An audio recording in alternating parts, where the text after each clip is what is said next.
All right, ladies and gentlemen, it's time. Let's get this over with, yeah? I have been preparing this top 50 albums list since April, I think. Maybe even late March. Man, I've been putting together this list forever. And I think I got it. I think I've got it down, narrowed to where I want it to be. Let's get into it, yeah? Okay. I'm so excited, man. I've been working at this for a hot minute. Making a top 50 albums list is so difficult. There's a lot you need to consider, and my tastes are very unconventional, and that makes it very hard to list these items. So without further ado, let's get into my top 50 list. At number 50, we have Aestheticadelica by Bloodbath 64. Yeah, okay. This one is definitely one that I want to explain and move on. There's a reason it's at 50. This album, there's one problem with this album. It doesn't have many bangers. It's the project as a whole that I give it credit for, if that makes any sense. The overall project is very good. Therefore, it goes at 50. But it doesn't have many, perfect songs. There's two songs for sure that I would say are amazing, which are Escalators to the Moon and Running in Place. But aside from those, hit or miss if you're taking the songs at their face value. You know, you're picking them apart. If you put it all together, you listen to it in one go, it's pretty good. And the cover art is an all-time great cover art. I absolutely love that cover art. So you might notice that there's a bit of cover art has a bit of weight in this list. So moving onward. 49. This will be a quick one I need to talk about. Well, We Need to Go Deeper by Celestial Fury. It's a cover album. But it's a cover album covering or a parody of one of the greatest composers ever. Don't tell me otherwise. If you haven't gotten already, this is a Minecraft cover album, but heavy metalified. Perfect recreation. Phenomenal. It's just such a good. Celestial Fury killed this one. It really is top notch. The only reason it's 49 is because it's a cover album. It's not original content. Wait, does that make sense? Yeah, it's not new material. It's just metalified material. Phenomenal. But I don't need to talk about that one for much longer. Okay, 49. We have Fail Better, Heal Faster, the self-titled album by Fail Better, Heal Faster, or Lou Diamond, as any of you underground emo fans would know, I guess. This is the same guy behind Jank and what's the other project of his? Shoot, dang it. Anyways, I might make a video about that in the future because I have a bit of intrigue about this project and about him as a whole. Nonetheless, Fail Better, Heal Faster. Definitely my favorite mathy Midwest emo album. Yeah, for me, the musicianship in this album is definitely Midwestern emo at its finest. I don't know if you can even call it that. It's more. It can be on the mathy side at times, I think, and I like it. It's got some spunk. Definitely for me, lyricism in music is usually the most overlooked part for me. I'm being 100% honest. I usually find lyrics to be really stupid, and so I don't pay attention to them because we live in Drake world and whatever. So 21 Savage, don't listen to lyrics, right? So it's just I don't pay attention. This is one that I don't know how I feel about the lyrics because I don't know if I would necessarily like them either way. The themes, I can't tell sometimes if it's being sarcastic or preachy, and I don't like either of them. You know what I mean? But I almost feel like it fits the album perfectly though. So you'll understand there's a song called Queer Recovery Club. Like, you'll see if you give it a listen. But honestly, like, I really enjoy this album, and I'm really happy it made the list. But at number 47, gosh dang it, we have Tubes by McBass. Gosh, this album. Oh, this is where I'm starting to get like these albums. The last three have been good, but like we're getting into the good stuff because this album is groovy. Okay, like this album hits really hard and it's full of classics. This is one of the first albums that got me out of being a rap. I was gonna say like a rap snob, but like there are smart people who listen to rap. I was not one of them. I was a dumb rap listener. The person who doesn't care about the music at all, like, or even analyze it to the slightest. It was literally just like, and I'd be like, oh, guys, gotta get hype, pregame hype. So, with that being said, this is one of those albums that really snapped me out of that. And as I wrote down here in like my little notes, I said it's one of the first albums that got me into like Indian alternative music, and it still stands as like a titan and pillar in my music history. Phenomenal album, absolutely great, groovy. Gosh dang it. Moving on, we have I want to put the title up here. I don't Vehemence. Yes. French is not my strength, if you didn't know. Vehemence has 2 streamable albums, I believe, and I put this one on top. I like it better. I don't know. I like it better. Like, this album is extremely epic. It's got that folkish black metal sound, and as Wyatt Xim said, it really sounds like the celebration, like upon returning from battle in the Dark Ages, right? Like, you're coming home to your village, and like this is the soundtrack to returning. So huzzah, so heroic, very good. I had to cut it. Sorry. We're back. It's a fun album. Yeah, it's just fun, and it is very epic. With that being said, we're going to move on to 54, which is... I have a lot to say. I think I have a lot to say about this one. This is Laying in the Sand by Puzzle. I always give, like, my most respect to pioneers in music, and Puzzle is, like... he is just that. Puzzle, which if you didn't know is one of the twins from The Garden, another great band. I love The Garden. He has, in a way, crafted his own unique sound and genre, which is completely unique to him. And this album perfectly encapsulates that sound. Is that the right word? I think so. Tighten the Reins was the other album I was considering for this, but I feel like Laying in the Sand carries that sound more consistently and just has like more fun and bangery songs. So I really like Puzzle. I like his, like, he has that very punk attitude, and by the way he carries his voice, he doesn't even sing that much. It's just more of like spoken word as a edgy California punk guy. I love it. I love it so much. So phenomenal. All right, moving on. 44, Moon in the Scorpio by Limbonic Art. This one's a unique album, mostly because of like my history with it. While I was compiling this list days ago, I found that this album had returned to Spotify. I listened to it all in one sitting, and I was like, okay, it goes on the list. Because I had been holding on to, what's the song? There's a song on this album. It's like Amid the Candle Burning or something like that. I like how I can remember my favorite albums, right? I had this song, but the thing is, I had this song saved as an audio file somewhere on my phone for months. Just because, like, during October, I had discovered this album. I was like, holy crap, this is the best Halloween album possible. And then it was off of Spotify within days, and I was like, oh, thanks, guys. And then it came back 2 days ago, I think, and or maybe 3 days ago, and I was very excited. So, with that being said, it's a very beautiful, epic, and eerie, symphonic, atmospheric black metal album, and it's an old one, too.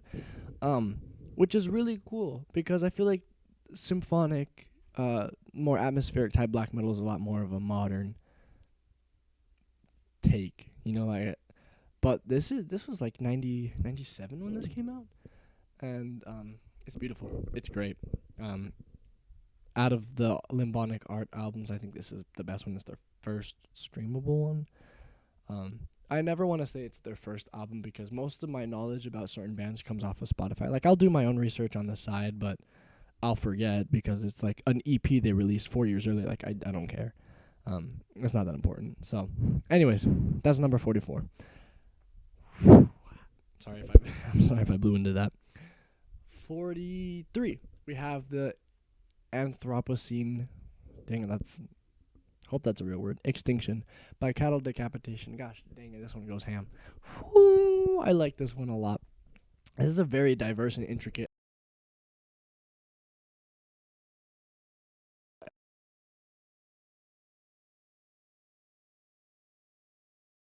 In their like, what do you call that? The artist description that they put on Spotify. They'll say that, oh yeah, we blend black metal and grindcore and death metal and blah blah blah, and they do. It's really cool.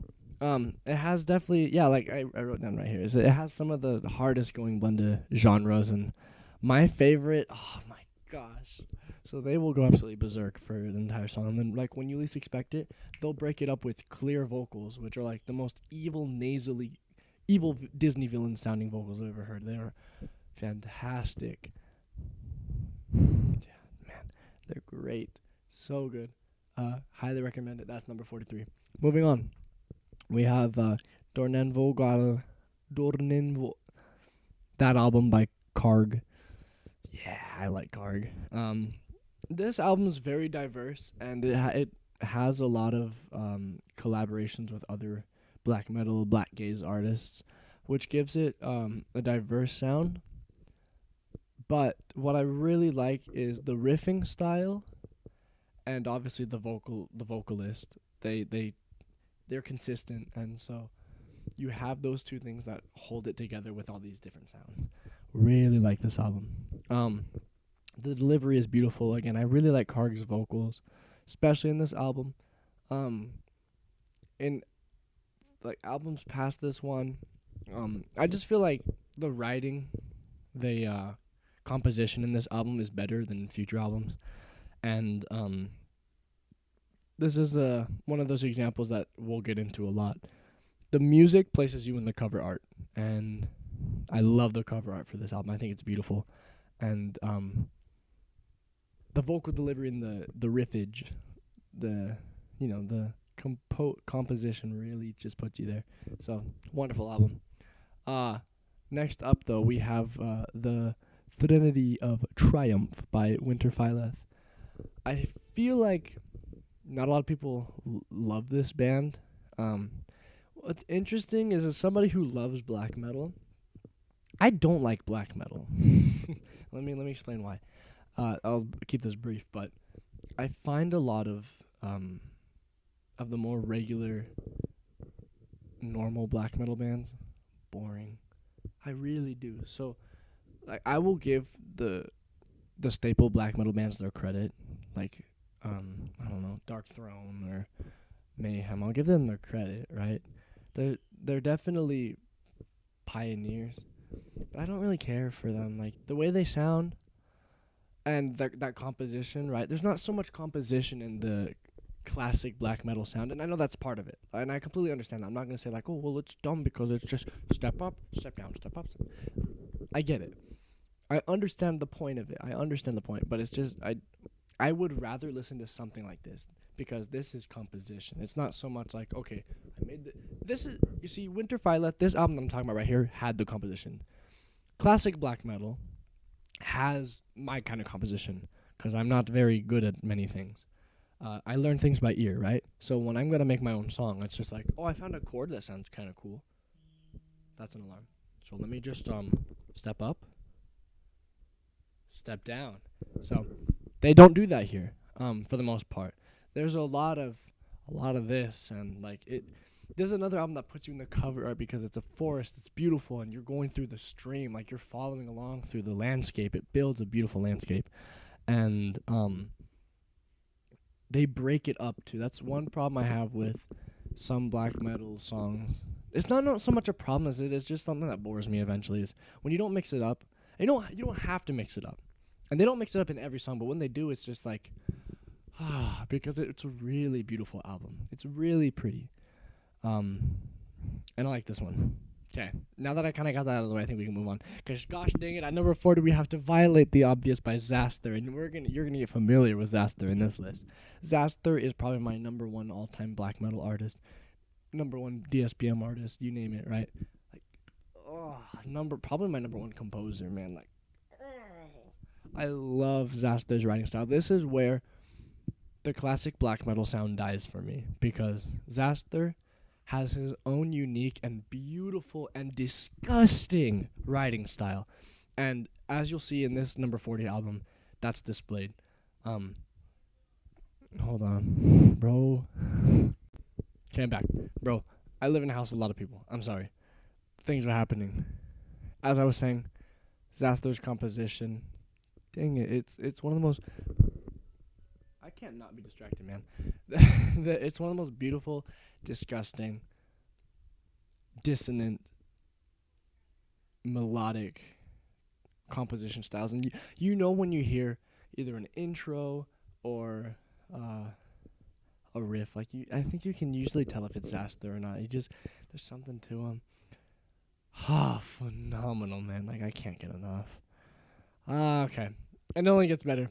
39. Minas Morgul by Summoning. Wonderful. Summoning is one of the artists that got me into black metal because I, a year ago, was just like an indie guy, but I will make a video talking about this. Anyways, I call it an indie guy. I was still very shallow in my ability to dissect and observe, and what word am I looking for? Just my ability to really pay attention to the detail in music. So my taste, this was my post-rap era, but then my friends got me into indie rock, which was cool and all, but I still wasn't very good at analyzing music. And then anyways, I started getting the dungeon synth. And of course, if you get into dungeon synth, you're going to discover Summoning because it's black metal dungeon synth, basically. It's like medieval black metal with a lot of synthy,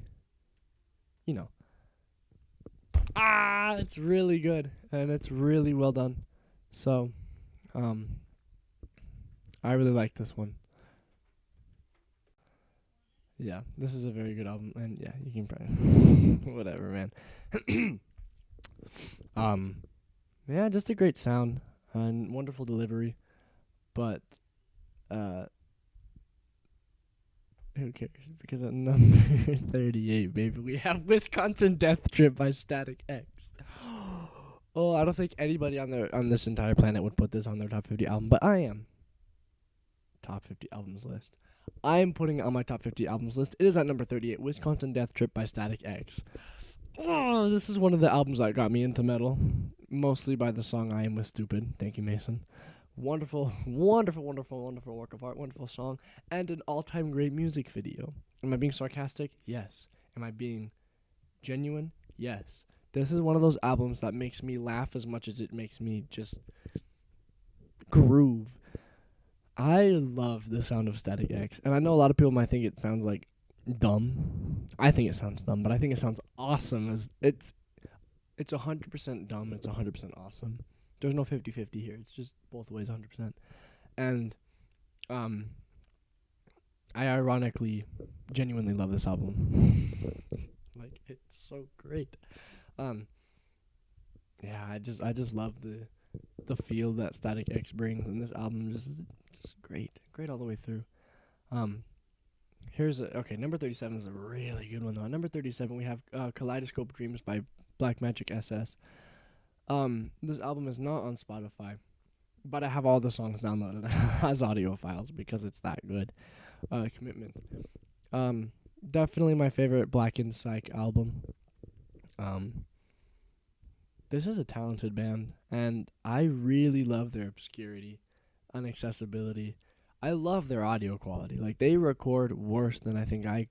Whoa, bro, that's sick. There's foxes. I can see foxes in the field back there, dude. That's a rare sight. Anyways, I'm sorry. That is so cool. As I was saying, um, yeah, I really they're talented in their vocals, their harmonies, their musicianship. Like what? They're great. They've really mastered their sound, and I absolutely love this album. I think it's beautiful, and I honestly feel like the black metal vocals go great with psychedelic rock. Like honestly, like it sounds so huzzah. As you'll notice, a lot of songs on this album are huzzah. Uh, a lot of albums on this list are huzzah. That's what I meant. So moving on. Ow, my wrist hurts. Whew. I hope I didn't blow into the mic. Number 36 is Wonder by Lustre, or however we're gonna call it. I have a sweet tooth and soft spot for ambient black metal. I've always found ambient black metal. Man, I can't stop looking at those foxes. That's cool. I've always had a sweet spot for this genre, this micro genre, this obscure, section of music. I absolutely love it. I think the kinds of emotions and themes and moods that are able to be conveyed through this genre are pretty unique, I think, and just absolutely great. So phenomenal genre, and I think this album, this five track album by Lustre perfectly encapsulates the sound. I think it's great. I think it's beautiful. Cover art's wonderful. Puts you in the cover art. Like I said, that's my favorite, is when you are put in the cover art, and one of my all-time favorite artists, for sure, I would say. So number 35, we have Liturgia by Petrushka. Yes, I really like this album. Sorry. What a unique sound that this band has. I'm gonna try to paint this picture for you, okay? There's a lot of black metal on this list, and I don't know what it is about me and black metal, but there's just something that just goes hand in hand. And this list has a lot of it. Different genres, different sounds, but nonetheless, or subgenres I meant. But I want you to take a black metal band, make them Russian, right? We're going to assume they're Russian. You never know anymore. Like, these guys could be from Vietnam or something, and I wouldn't know. But make them Russian. Give them down-tuned guitar. Give them death metal guitars. So down-tune these babies. Give them a vocalist who grew up in a Catholic choir, like like the Roman Catholic choir. And he was a bass, and like a bass or a tenor. Gosh dang, man. Ooh, it's beautiful. And then they really love their chimes too. Like they really like their chimes for some reason. Wonderful, just fantastic, so good, man. Yeah, the soundscapes they build, and they really like to go hard. Like they will go ballistic, and then they'll break it up, and give you like these choir-esque vocals with the chimes, of course, and then they'll hit you with the down-tuned guitars. But it's so good. I really like this one. I think I described it almost perfectly. That's number 35. But number 34, I have to make this face when I think about this album, because number 34, we have Shrouded in Mystery by Forgotten Pathways. This is one of the definitive Dungeon Synth albums, at least for me. And it's old school Dungeon Synth, too. This came out in 90... You know what? I'm going to look this up. I want to know when this album came. It came out in 1998. I was close. I was going to say 97. But you know what? I'm going to turn this on now. Yeah, that's probably better. So it is old school Dungeon Synth, and it's... Man, I really, really enjoyed this album. It has a certain track, in Caverns Deep, which my favorite part about this album is it has that track twice. It has 2 renditions of it. It makes me so happy because that is by far one of my favorite Dungeon Synth tracks of all time. Man, I can't speak, but I think this album is really beautiful. Definitely a definitive album in Dungeon Synth. It it captures the sound very well. Just the sound and feelings and thought, the ideas that Dungeon Synth. That's my toe, by the way. That Dungeon Synth is trying to get across, and it makes me really happy. The nostalgia for forgotten past, the past you never had, right? 100% what this album gets across, and it's perfect, executed perfectly. It's great. I don't know what else to say about it. I love this album through and through. But at number 33, there's another album I love through and through. It's almost like this is a top 50 list, so I must really like the albums. Because number 33 is the embodiment of the Scarlet Devil. By that, if I think I'll put links. I'm planning on putting links in the description. If I don't, maybe I'll put them in a comment. But I also don't speak Japanese, so oops. But and somebody out there is gonna be like, it's actually Chinese or something. I'll go, oops, and then they'll be like, it's actually Korean, and then I'm gonna go, oops. So sorry. Nonetheless, what the crap? This album is like beautiful. I don't know who composed this. Another piece of great composing. And this is a soundtrack, by the way. Game soundtracks can be phenomenal, as you will see in this list. This is one of them. I don't know who the pianist was, who the composer was, but they were going berserk. Like, gosh dang! The entire album is on my driving playlist because how can I not be at the wheel and just... It's so good. So, yeah, so groovy. But, it makes me go like this. That's all you gotta know. Okay, number 32. Ooh, this is a special album to me. We have Torn Beyond Reason by Woods of Desolation. This is definitely my favorite Woods of Desolation album. It's the most consistent album, too. One thing I do like about him, his sound will vary from album to album. He's another artist like Zaster who just doesn't really care. It's just about the art, and whatever he's trying to get across, it goes out into the music. And so his sound will change, but I like it. And the thing with this album is this album had my favorite sound out of all of his, essentially. But it's another album that puts you in the cover art.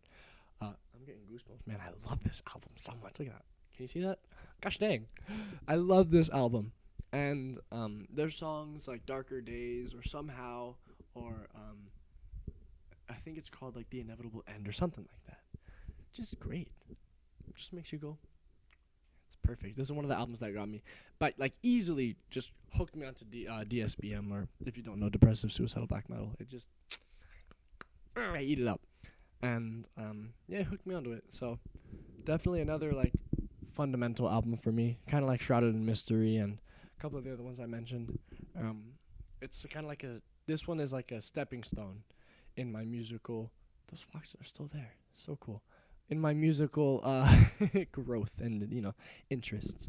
So, at number 31, we have a interesting album. We have Farthest from the Sun by Apotheosis. If I can describe this album to you, it's the proggiest thing you've ever heard. So much so that it will have 4 songs in one. Like, what's proggier than that? Let's put 4 songs in one audio file.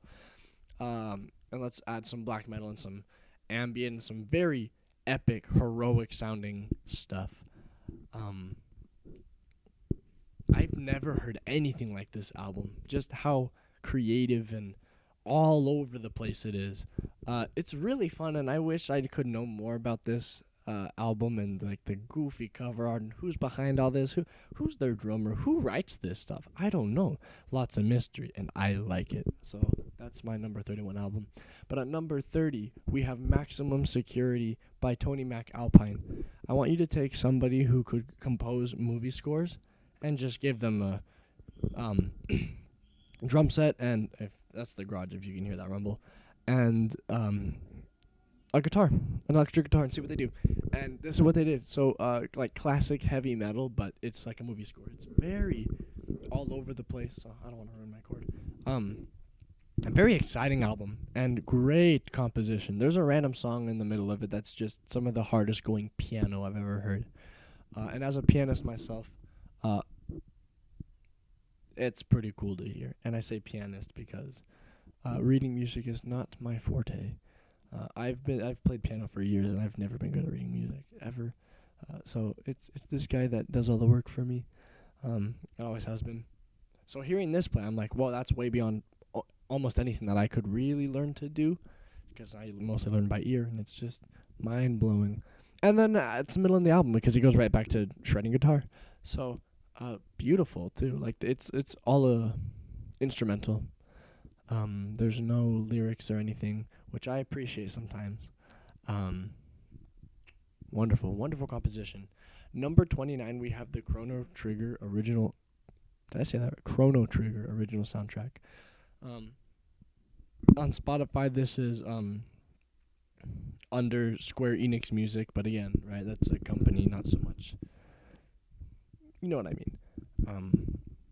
Wow, another game soundtrack that has a genius composer behind it. I love this soundtrack so much, man. Like, wow. Beautiful all the way through. Makes me so happy.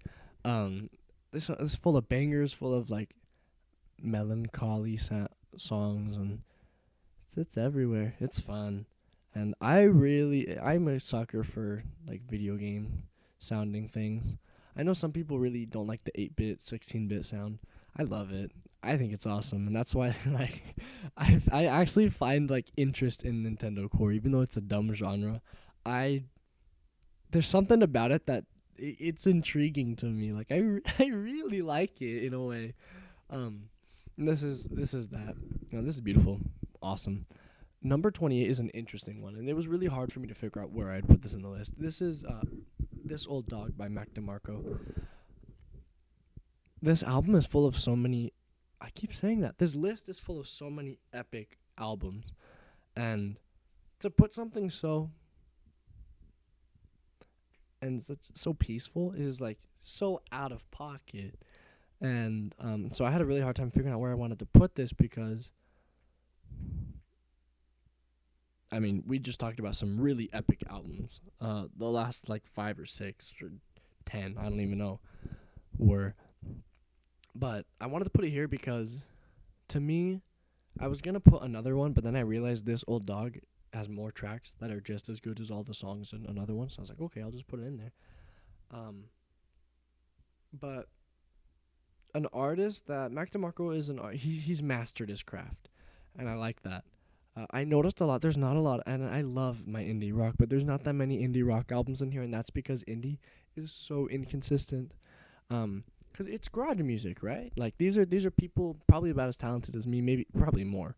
Well, more educated, maybe the same amount of talent, but they know more, so they can make better music.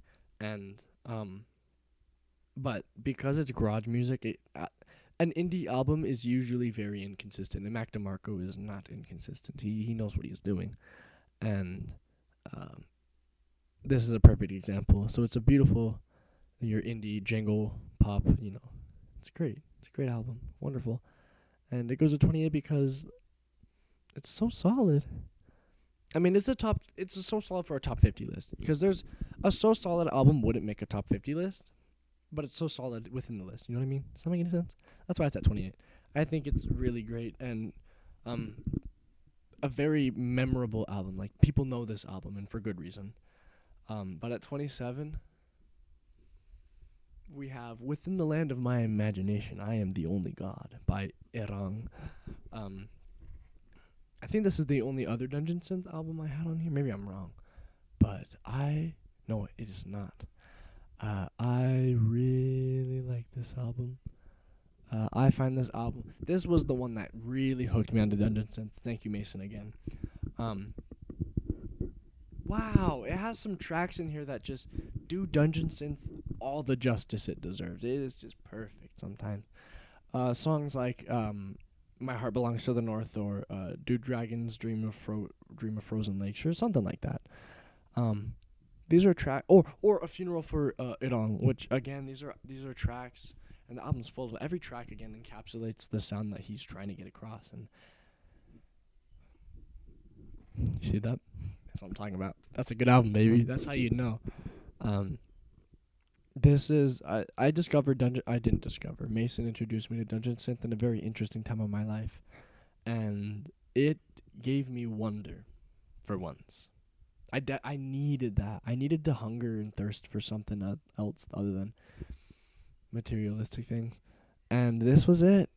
It was one of the first eye-opening moments when I was like, oh, there's more to the world than like basic emotions and expressions that we typically come across, and that's why there's so much black metal in here, because black metal and most extreme metal gets across different emotions and thoughts and ideas that aren't conventional, and but we experience them. Like, they're there. We just don't acknowledge them, and I love that. And this does that. This album opened my eyes to that, and I could be like, well, music can be stoic in a way. It can be epic. It can be haunting. It can be mysterious.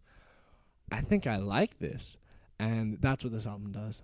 I adore this album. Yeah, I like this one a lot. At number 26, we have a really cool album. We have Watching from a Distance by Warning. Easily, if you ask me, by far the greatest doom metal album of all time. And you might say, like, oh, well, Black Sabbath. And Black Sabbath is good. But for me, like, this one hits my heart every time. Every track in this album, their lead singer is just phenomenal. His expression is perfect. It really hits to your core. It hits you in the hearty heart. And I just made that up. And so expressive. Such an expressive album.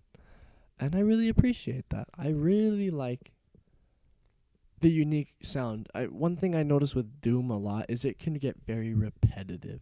And I know the joke is like, oh, guys, you always watch like heavy metal slander, and then it'll be like, doom metal fan waiting for the next note to play. It's like, it's not funny, and that's not what I'm talking about when I say repetitive. I'm talking that vocal styles can be repetitive. They're either grunting or just normal singing. So it's you either have Black Sabbath or Bell Witch. There's no in between, typically. And then there is that. I can appreciate the art, but if the thing, when you space out your notes, you have to hit the right notes and the right chords. And most doom metal does not hit the chords that hit me. And this album, all the chords, all the notes, and the vocal delivery, which is unique, hits me right in the gut, in the soul. And that's why I love it. I think it is so full of emotion. And this is my DSBM, like my depressive doom metal, honestly. Like that, this is my version, my doom metal equivalent. So, wonderful. All right. We're moving on to number 25, baby. Ooh, and it's a good one because it's Once More Around the Sun by Mastodon. Yeah. I know a lot of people say that Mastodon's newest, I think it's their latest album, is their best. I see that a lot on lists. And I don't know. I might go through it again. If I redo this video in the future, it might end up on there. But I really appreciate Once More Around the Sun. It contains tracks where Mastodon is Mastodon at their best. And for me, it's artists like Mastodon and Alice in Chains. These artists who have the ability to vocally perform very special acts. When they do it, then I'm like, okay. Alice in Chains, when they're hitting their harmonies that they're known for, their dissonant and weird, haunting harmonies, I transcend because it's perfect. I don't know what more you could want. When they don't, though, then it's like, it's just grunge. You know what I mean? You have either grunge or Alice in Chains. It's the same thing with Mastodon. You either have they're not so much sludgy anymore, are they? So they're more, I don't even know what they are. They're just they're an interesting blend of heavy metal. Or they're Mastodon when they have multiple of their musicians, which I think is beautiful. When they have multiple singing at a time, I transcend again. And this album does that enough where it easily goes to 25. I'm telling you, Mastodon is a good enough band where if they made an album where they did that in every single song, I'm getting goosebumps again because that is a crazy thought, man. I don't know if you can see that. I might be a little bit too crusty, but I got goosebumps. That's an amazing thought. And that would be a top 10 album easily if they did that. And this album does that probably about half of the songs, maybe more. And it gets to 25. Like, that's how good of a band we're talking about here. Mastodon's phenomenal. I love them. Wonderful album. Weird cover art. Great. Moving on. Number 24 is Glad Music by R. Stevie Moore. And this one makes me smile. Why? Because R. Stevie Moore is the most digestible and my favorite outsider artist. Outsider music is one of my favorite fascinations. I love outsider music so much. I'm so glad I accidentally stumbled upon this whole world, and maybe I'll talk about that in the future, but I love outsider music. And he is my favorite, I think, because he's the most digestible, but he's very diverse, too. You know, if we're going to talk outsider music, you're going to end up with Jandek, has that Jandek sound. You're going to have Wesley Willis, has the Wesley Willis sound, yada, yada. But then you have R. Stevie Moore, which is like he does so much, and it's so fun. And this album is so fun.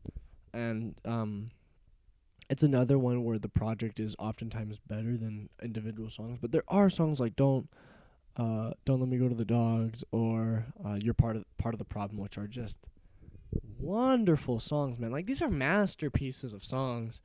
And the fact that they're in the list, or on the album put them on the list, but then I listened to it as a whole and I was like, this is so unique. Like, this belongs to number 24. Wonderful, wonderful, wonderful. It has a lot of like 60s, 70s rock feel at times, and at other times you're going, what am I listening to? There is one song in particular. I'm gonna find it real quick because I think this is kind of important to talk about. I found it. It's called Indian Giver. This song is weird, man. Like, this song is bizarre. And I like it. It's so spunky. So I'll move on from this. But just so cool, man. Okay, we're getting close. Number 23 is Some Junk Tapes from Outer Space by Cornwave. And this is an album that puts you in the cover art instantly. Beautiful. This again is where indie rock is at its finest, or partially. You'll see at its finest later, but pretty close to it. I love this album. It's so sweet and so hopeful and so melancholy and nostalgic in a way, but Cornwave's delivery is wonderful. If only I could speak Russian, or I guess he's from Ukraine, so if only I could speak Ukrainian. You know what I mean, right? Those Slavic languages, right? If I knew a little something, I could appreciate this even more than I already do. My heart goes out to Cornwave as he is as a resident of Kiev. So yeah, but what a wonderful album. And this one's probably maybe the most digestible album we've talked about so far. Actually, I take that back because I think Mac DeMarco would probably be there. But I think this one's really pretty. This is such a like late summer nights with your crush type album. Like, you just transcend and go, ah. And there's a lot of transcending on this list. So moving on, we have 22, Subliminal Genocide by Xasta. Here he is. Here's my guy. I had this one on the list for a while, but I couldn't remember how the whole thing really sounded. So then I went, this was probably back a week ago tomorrow. And I was working, and I was like, you know what? I want to hear this album again. I put my buds in. I pressed play, and the opening track, right, the intro made me go. And then I was like, okay, there's that composition that I just eat up. And then the second track came. I forgot this is one of my favorite Xasta songs of all time, and it was only the second track, and the third track, and then the fourth. So believe it or not, all the songs on this album were really good, and I was going because I couldn't not. So that's why it's at number 22. I'll leave it there. Oh, it's my guy again. Number 21, A Gate Through Bloodstained Mirrors by Xasta. It's so good, man. And a very iconic cover art, too. Most black metal fans have probably seen this cover art somewhere. Um, yeah, I find that interesting. One thing I really, and I don't necessarily need to talk about the sound so much in this album because it's got that Zaster sound, but again, this is where it's a little different.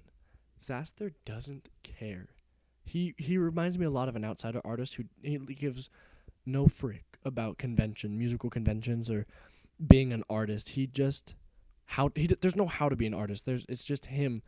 There's Scott Connor doing what he wants to do, and so he reuses songs. It's interesting, but they're always different. He'll remake the same song in multiple albums because he doesn't keep track. He doesn't care. He'll just play it in a different tuning and different guitar, different distortion, and doesn't say anything about it because that's just his pure form of art. He doesn't care. It's not about what anybody else thinks. It's just what the artist wants to get across, and I think that's beautiful. So, anyways, number 20. We're getting to that top 20. We have Year of the Spider by Cold. This one's really good. Wonderful, wonderful hard rock album. I think Cold, again, it's another one that the delivery is great, but they just happen to hit all the right notes and all the right chords and plus the delivery, man, it's good. It's good. If you haven't noticed, if you listen to any of the songs that I mentioned so far, a lot of these albums are very in the minor keys. I don't know. I'd rather be sad than happy when it comes to music. Easily. So the more minor notes you put in a song, the more minor chords, the more I'm going to go. Because I eat that up. So Year of the Spider is a really great album. And this is a more digestible one. So if you're not into the whole black metal thing, check this one out. You'll probably like it. Okay. This one, I only found out a couple days ago what this album was actually called because it was all in Russian? Wait, no. Yes, it was. So I'm going to say it in the English, the English name, and if you need to find this, I'll put links. We have Street of the World by Rewind, or Peremotka, but, yeah, my favorite post-punk album, I'm pretty sure, of all time. It's post-punk, but with all the sad, melancholy chords and notes, and the atmosphere is well put together. It's really good. They have another album that was almost on this list, but I just think this one sounded better. And that's all I need to say. It's just the post-punk sound, but done beautiful to my ears. So I love it. Another one that's probably more digestible for most people. Number 18, we have The Secret Mirror by Rainbow Dragon Eyes. Gosh dang it. I think that Rainbow Dragon Eyes is goofy. I will not tell you that he's not goofy. Or Eric Brown, right? Eric W. Brown, I believe. But beautiful, goofy in the most beautiful way. A wonderful composer and a pioneer, because who else thought black metal, death metal, chiptune? And that's what he did. And it's amazing. This album is phenomenal. That burp, I had to get that out to power through my sentence because it's so good, man. Another one that the whole album's on my cruising playlist, my driving playlist, because I have to the whole way down the street. It's perfect, phenomenal, and it makes me happy. And with that being said, number 17, we have Starship Velociraptor by Galactic Kraken. Dang it, this one's good. This has a very retro 80s space,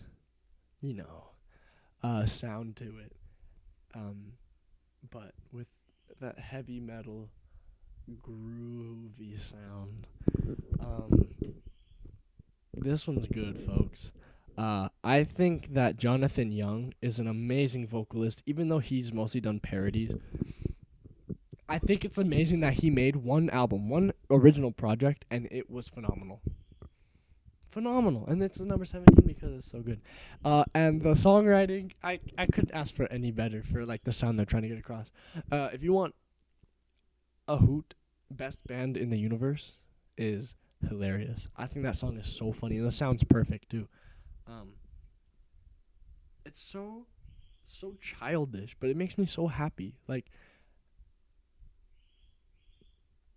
how can lyrics like "Best Band in the Universe," "Rock So Hard It Freaking Hurts," "Everybody Else Is Worse"? How does that not make you happy, man? Or how he says that the bassist will make such a like sick groove, such a nasty groove that you'll take a poop, right? Like these are great lyrics, man. Don't tell me otherwise. So I love this album. At number 16, though, we have the self-titled album by Cigarettes After Sex. They've only made 2 albums, I believe. Both are on the list. You'll see one later. They're phenomenal. They have mastered their sound. That's all I need to say. The ethereal feel that they go for is mastered. It's perfect. And it gets perfecter, as you'll see. This one just has less bangers. All the songs are great. All the songs are good. Let me say that. No, all the songs are great. And the one that comes up later, all the songs are great and phenomenal. This one also has more of, I think, the more well-known songs too, like Sunsets and Apocalypse. So I almost feel like I'll get into that later. But another great band, great sound, great album.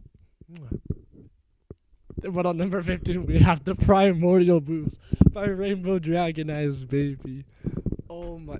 Okay, so I thought The Secret Mirror went pretty hard, and it has more songs than this one, but I think this one might go harder for has less songs. I think what carries its weight is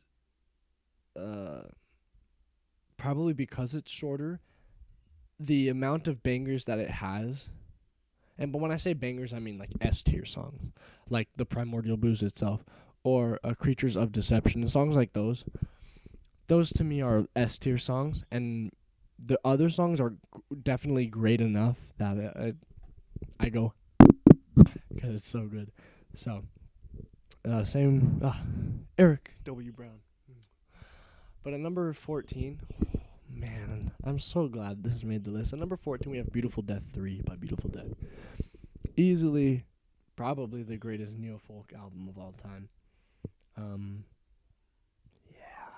This album is gorgeous, very expressive and emotive, and I adore this album with my whole heart. There's so many good tracks in this one, and so many, they're all so different. It starts off with one of my favorite tracks of all time, some of my favorite examples of just musicianship in the Unholy Abstract. Gorgeous musicianship. It's so haunting, but so beautiful. I love this track. And then you have songs like Wings and what's another one? Shoot, I'm drawing a blank here because all I can picture is like the cover art. Another one where it puts you in the cover art. This one makes me really happy. Yeah. Oh, there's another one. Shoot, dang it. I'm blanking, and I think there's one that called like By the Lakeshore or something like that. But they almost put you in the title as well, in the cover art. It's really impressive, and I think Beautiful Death, is a great project. And the man behind it, if I can't remember his name, but a genius. At number 13, we have The Valley by Whitechapel. Yes, that's what I'm talking about. I re-listened to this one also a week ago and realized I was mistaken. Sometimes I have a hard time, and I've noticed this a bit. I sometimes have a hard time when with death metal bands and even black metal bands when the sound isn't creative enough. And what I mean by that is like they're just trying to go their hardest. Most extreme metal bands will just go their hardest and hope for the best. But Whitechapel goes their hardest, and it's really good. And then they'll mix it up, and then it's even better. And that's what does it for me, is they'll go their absolute hardest, and you're actually like, a lot of times I'll hear a death metal band that's going their hardest, and I'm like, They're just going hard. Like that happens in every song. But then Whitechapel will put in something just gorgeous, and then you're like, okay, I like you, and I really like it. That's why it's on the list. Beautiful. Number 12, we have Euthanasia by Megadeth, baby. The best thrash metal band, I think, probably. Yeah, frick you, Metallica, because Megadeth is perfect, and this album is perfect. I love this album so much. This is probably one of the first albums Mason introduced me to really get me into metal years ago, and I find this one to be gorgeous. I love Dave Mustaine's vocals, or Mustaine, however you want to say it. They're so unique and so fun, man. Um, and the riffage here, um, it's a really pretty thrash album. Pretty and thrash don't go together very often. This is when it does, and very iconic album. Cover art's iconic. Songs are iconic. Great. Wonderful. Wonderful, wonderful, wonderful. Okay, we're nearing the end, folks. We're getting there, I promise. Because number 11, we have the self-titled album by Crystal Castles, baby. I really like Crystal Castles. Now, actually, I love Crystal Castles. The thing is, 3 and Amnesty did not make the list for various reasons, I think, and maybe I'll talk. I think I might make a video essay on them in the future because I absolutely adore this band. And with that being said, I think what an amazing way to set the stage, to go out going absolutely berserk with their self-titled album. I just believe this one to be fantastic. And they put their sound out. The sound was already mastered from day one, and yet they're so diverse. Even though they have a sound, they're so diverse. I don't know what to tell you, man. I think that they pioneers, right? They are pioneers because you can try to put Crystal Castles in a genre, but you can't really. There's some crunk core in there, but there's bit pop at the same time. There's even like some hyper pop influences in there. It's beautiful. Yeah, phenomenal. At number 10, all right, guys, we're getting to the top 10. I am so excited. At number 10, we have Dirt by Alice in Chains. That's what I'm talking about, baby. That's what I'm talking about. This one, probably a perfect album. And this is where Alice in Chains is probably at their best. I would either put Alice in Chains at their best in this album or Jar of Flies. Jar of Flies has less songs, I believe. And, yeah, I think this one's just probably, as you put them side to side, I think this one's just probably more enjoyable for me. It's just more Alice in Chains, right? Like what more could you want? I love this album so much, and this is where the Alice in Chains is at their best. Lane Staley, yeah, he's not dead yet, right? So may he rest in peace. Yes, because yes, it's perfect. And again, the writing style, the lyrical themes, the delivery, composition, and the harmonies. Don't forget about the harmonies. Is fantastic, just phenomenal, and I think it's beautiful. 9 and 10, I'll list them at the same time because it's by C418. So we at number 9 we have Volume Alpha, Minecraft Volume Alpha, and number 8 we have Minecraft Volume Beta. I like their C418 is an all-time great composer, and don't tell me otherwise, man. I love C418, and I just like more songs in beta than alpha. Well, I take that back. That makes it sound weird. Again, this isn't the top 10 albums of all time. What it comes down to is that I like, I just find there's more songs that hit my heart stronger in beta than alpha. But the composition style does not change. It's just, again, like the notes and different chords. Just different things that hit me harder. That's it. But you could interchange these if you wanted to. I'm not gonna say one's better than the other. I'm literally just saying I kind of prefer one over the other, but not by much. Phenomenal. Number 7, we have "Cry" by Cigarettes After Sex. This is what I'm talking about.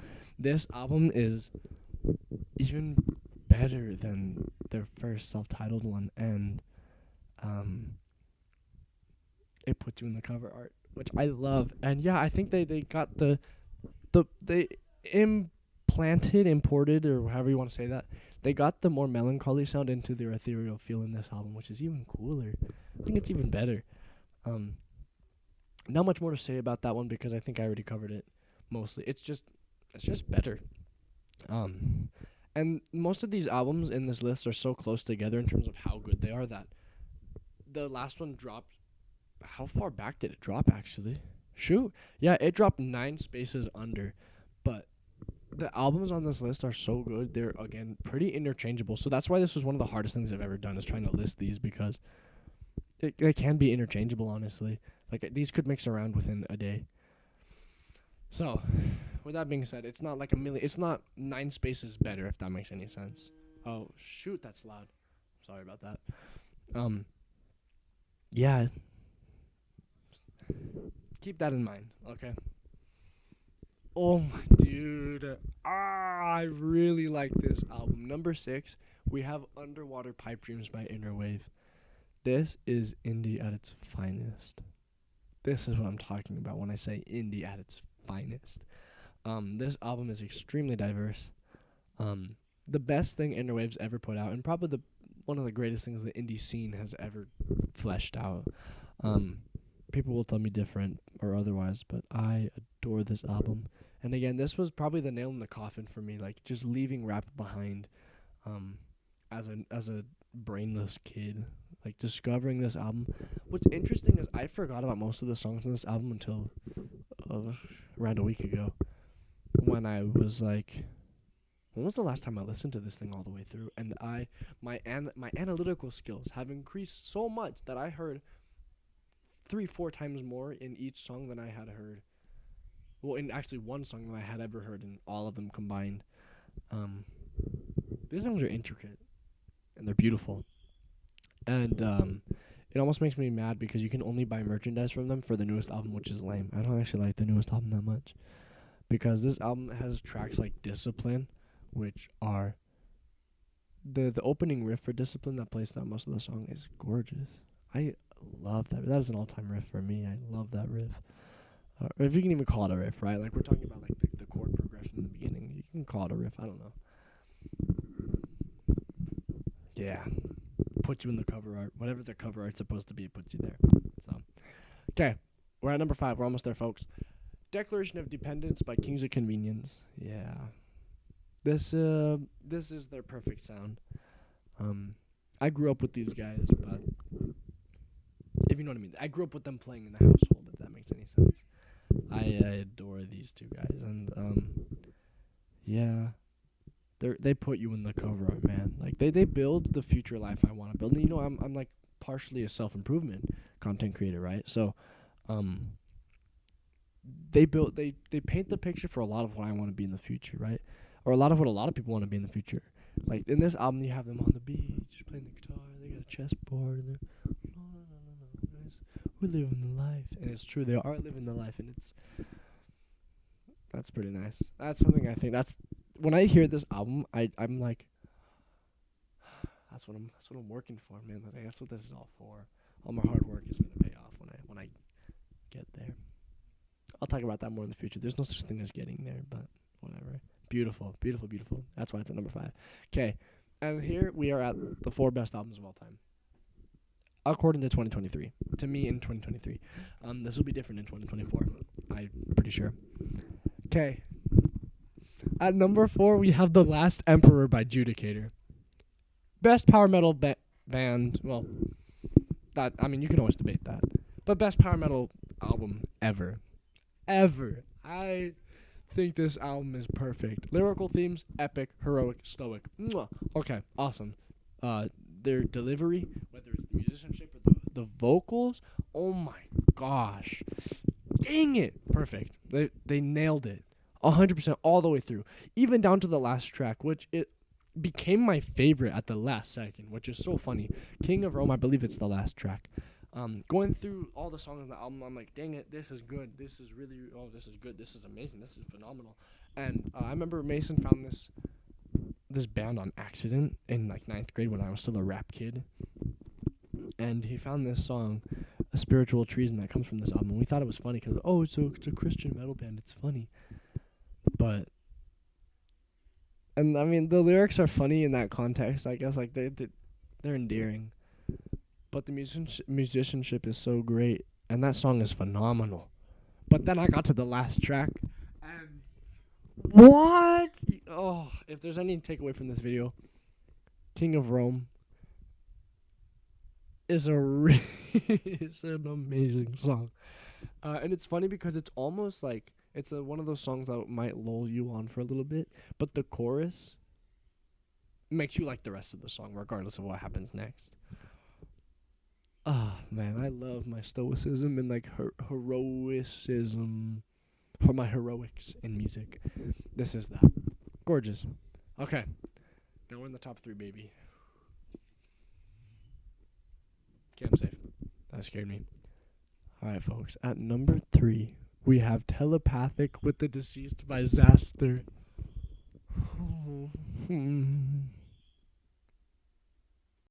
Dude, my reaction time is so slow. I can't close the door or to pause the video in time.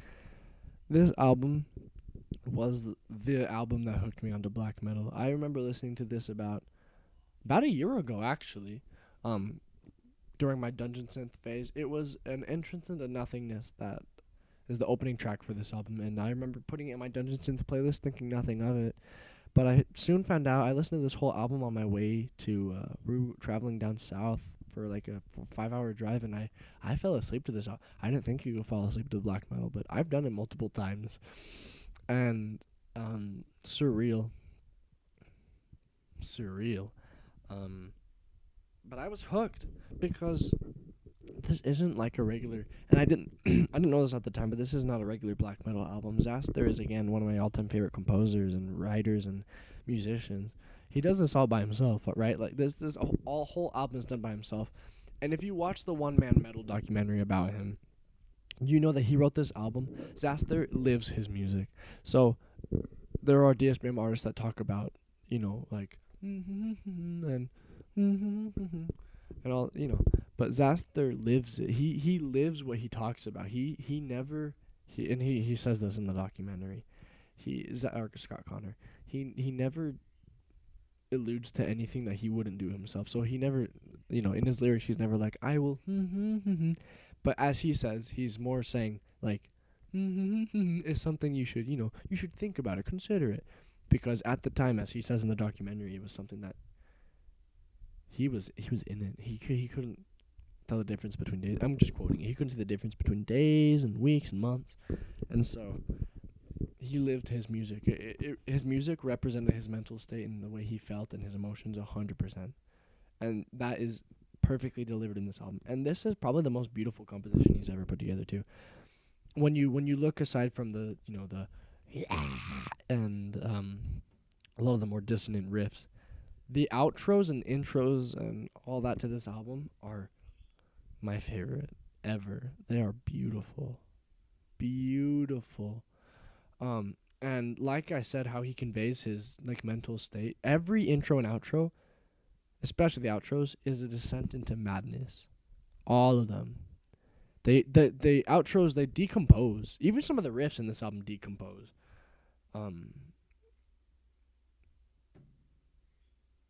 You'll know what I mean by that if you were to listen to some of those songs. They decompose. It's beautiful. It's remarkable how somebody can do that. So, all right, we're at number 2, and number 2 is 2 by Crystal Castles. That's right. I think that 2 by Crystal Castles is the second best album of all time, according to me, in 2023. This album has the most hidden gems by Crystal Castles, and it has my favorite songs by Crystal Castles ever. Those being Vietnam, or Empathy.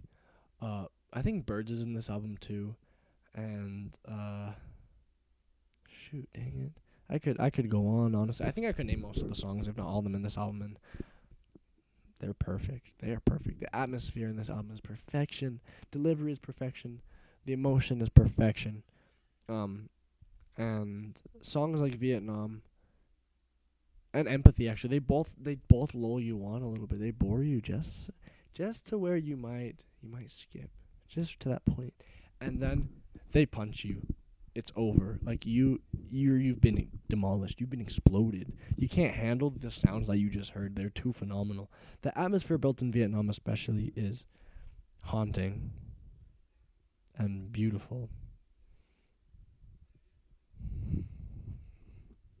Man, I'll never get tired of this album, I don't think.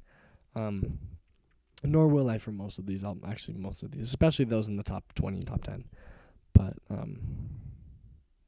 yeah, the Crystal Castle sound is perfected here.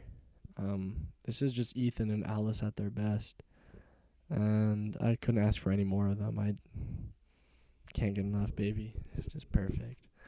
Okay, but getting it at number one, I'm not stalling anymore. At number one, we have the Tarot album by Aetherum, baby.